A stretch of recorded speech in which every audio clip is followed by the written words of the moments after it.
What's up, everybody? It's the first video on my YouTube channel. I wasn't too sure if I was actually going to start vlogging for you guys, but thanks for watching anyways. You subscribed. It's a shame with 99mm on YouTube. So what I have in front of me here is 99 Civic EX. It is a SI clone. It's basically a clone version of an SI. All the SI front end, interior pieces, gauge cluster, rear tail lights, you name it, it's on there. So it's a project I've taken on. I bought the car from a guy named Wes. He's actually friends with YouTuber John Doc. He's a huge LS guy, Turbo Camaro, the Calmaro, things like that. Anyways, he's on YouTube. Bought the car from him. So long story short, Wes told me that the car had 232'd it, and he believed that the car had a bent valve. K20 A2 S362 billet turbo, the works basically. And the car has a lot of nice parts on it. He said that it bent a valve and it shut off on him when he was drag racing. So I bought the car from him, brought it home, tore into it, and it's got Wiseco's in it. Obviously he said it was a rod piston motor. It's got a set of Eagles and it's got some 9-to-1 Wiseco's. The part number's right here. I just looked it up yesterday to verify it. So it's 9-to-1 Wiseco's and Eagles.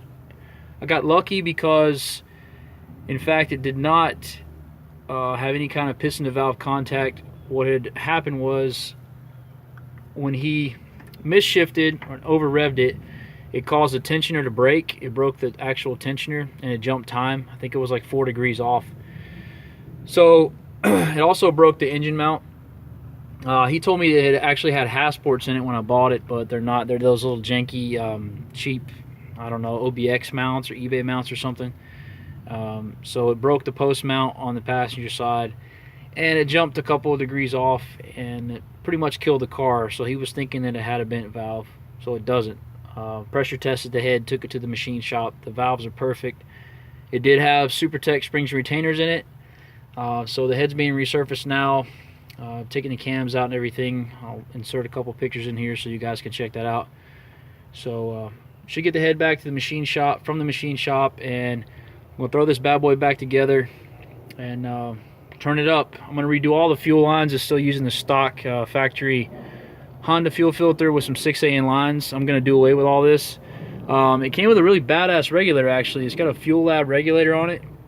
What I'm going to do is I'm going to pull all these lines out. I'm going to run a -8 feed line from the tank. I'm going to use a 12AN banjo that you can actually put in this stock location, stock fuel pump location. So I'm going to do a -8 feed, and then I'm going to do basically the factory return line is around a -6AN. So -8 feed, and then I'm going to do some more -6 lines, so that way it'll get a little more volume in that feed line. Hopefully this thing with some 2200s and some C85 or some E85 will make some jam. I'm not sure what clutch is in it. He said that it did have like a single stage clutch, or like maybe a I was assuming that it had a super single, but it's not. I'm thinking it might be like a stage 5 or something. So that's gonna have to go. I'm gonna have to get a twin disc. My last car that I built, anything over 600 wheel, if you're not running a twin disc in a K series, you might as well forget it. I looked up the code on the transmission. I don't know if you guys can see that. It's probably NHR3. That is an EP3 Civic 5-speed transmission, so that's good. It's got the 4.7 final. It's a little bit shorter. Those transmissions they actually work really well for turbo cars. 5 speed is the way to go for Turbo K. Come with some really nice shifter cables, the k20 race shifter cables. There's a couple things, a couple issues I found. This car was built about 8 years ago. Shout out to Pee Wee, may he rest in peace. Good friend of mine, passed away a couple years ago. He was a local racer here, but shout out to him. So this car was built 8 years ago, and whoever did it completely did this wrong. This is actually a K20 race box. They mounted the race box underneath the car. They cut the tunnel out and mounted it incorrectly. So that's probably one of the reasons why he was having such a hard time getting it in gear. And that might have been a cause for the 232. So this is mounted completely incorrect. This is not a no-cut box or anything like that. This is just a billet race box These boxes are meant to be mounted inside the car, actually on top of the tunnel. The last car that I built actually had a factory RSX shifter box. They work great. There's nothing wrong with them. I just never been a fan of these billet boxes. But since I have it, I'm not going to change it. I'm just going to pull this out, and I'm going to weld a plate back over here, and I'm going to mount it on top like it's supposed to be. So, car comes with some really nice accessories. It is, I don't know if you guys can see that or not, but it is on a K-Pro V3. I'm an AEM fan. I love AEM V2, but since it's got K-Pro, we'll probably roll with that. I don't see any need to change it since this is going to be a full street car, but it's got all SI interior, full interior, SI gauge cluster. I think this is a Civic Type R steering wheel. I'm not sure. I've always had EGs, never had EKs, so I believe this is a Civic Type R steering wheel, EK. What else? Oh yeah, it comes with the AEM gauges. It's got a AEM wideband, AEM boost gauge. It came with, actually came with a set of slicks also. Some 24.5-inch Lenzos. I'll put the picture of those in here also, right there. Says that it came with, it's got drive shaft shop axles in it. It said that it has 2.9s. I haven't confirmed that yet. If it does, that's great. If not, no big deal. I mean, my last car I built made 660 wheel horsepower, and it was on some insane shafts and never broke an axle. I went through 5 transmissions before I had any problems with axles. So this is where I'm at. I'm at a standstill right now, waiting on the machine shop to let me know when the head is done. I actually thought about pulling this out completely, which is probably what I'm going to do. I'll go ahead and pull the rest of the motor out. I'm going to go through the bottom end just to make sure the bearings are okay.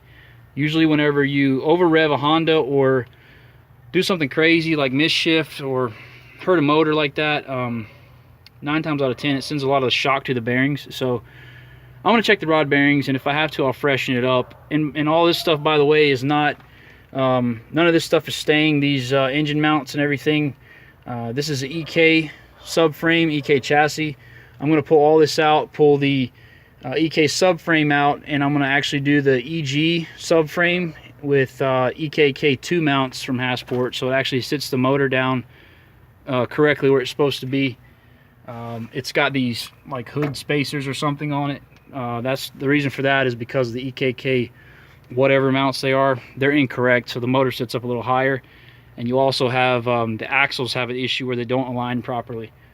So all that's coming out. I'm going to do the EK K2 Hasport mounts with the EG subframe, and should get the axles lined up, and the motor should sit nicely, sit down inside of the engine bay the correct way where it's supposed to be, and it shouldn't have any axle alignment issues there.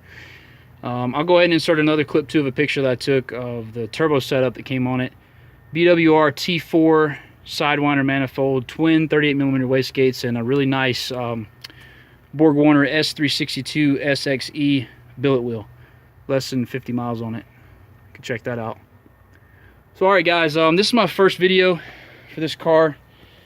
First real video for my YouTube channel anyways. Most of my videos, as I stated, have just been racing and a couple clips from the track and things like that. So I'm going to start vlogging as much as I can here. I'm actually in the process of trying to get this finished, buying a house, trying to move. So I got a lot going on, but I'll try to keep you guys updated on this project as it goes.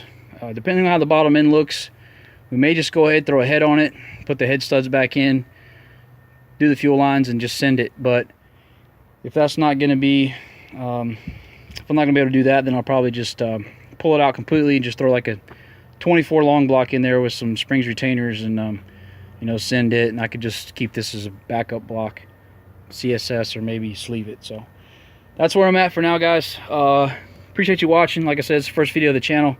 I have some more content for you as soon as I can. Like, share, subscribe, and keep watching in case, you know, I do another update here in the next couple of days or maybe the next week. Keep you guys updated. All right, thanks for watching. This is Shane with 99mm. I'm out.